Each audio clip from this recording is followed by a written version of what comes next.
দিদি একটা প্রশ্ন, আপনারা তো অনেক বছর থেকে লেখালেখির জগতে রয়েছে। হ্যাঁ, আমাদের কাছে মানে আপনাদের সংস্পর্শ পাওয়া মানে আমাদের জীবন ধন্য মনে করি, যে আজকে যে আসতে পেরেছি।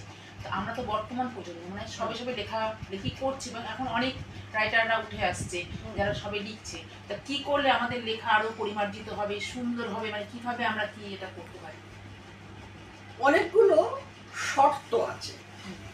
এক, ভেতরে কবিতাটা বা সাহিত্যটা থাকতে হবে, সেটাকে চর্চা করতে হবে, চারপাশে সাহিত্যের ব্যক্তিত্ব সিনিয়র যারা তাদের সঙ্গে পরামর্শ করতে হবে, এবং বই পড়তে হবে।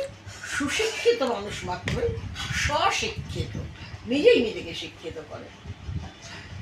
একটা লেখা যখন আমরা লিখি, একটা কবিতা লিখলাম, তা কবিতাটা লিখেই কি আমরা পোস্ট করবো, না সেই কবিতাটা আমরা দীর্ঘদিন সেটাকে নিয়ে চর্চা করবো, ভালো করে দেখবো, তার সব কিছু ব্যাকরণগত অনেকবার দেখতে হবে। হ্যাঁ, এটা কি আমরা কতদিন ধরে সেটাকে নিয়ে আমরা আর কি করবো, তারপরে লেখাটা পোস্ট করবো? না, যতদিন তোমার চর্চা লাগবে, পড়াশোনা লাগবে, ততদিন এটা করে যেতে হবে।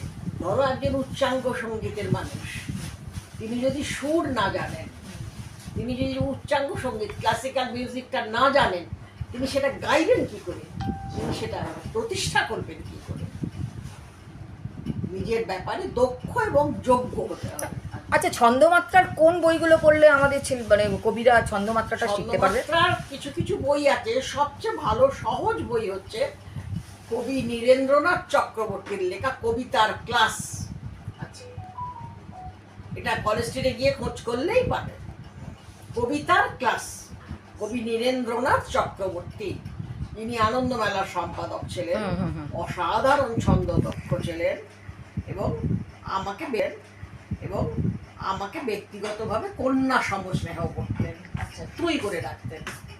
তো অনেক বড় যাক, খুব ভালো লাগলো। আমরা সমৃদ্ধ হলাম দিদির কাছ থেকে, ঋদ্ধ হলাম, অনেক কিছু জানতে পারলাম। আজকের দিনটা আমাদের ভীষণ স্পেশাল।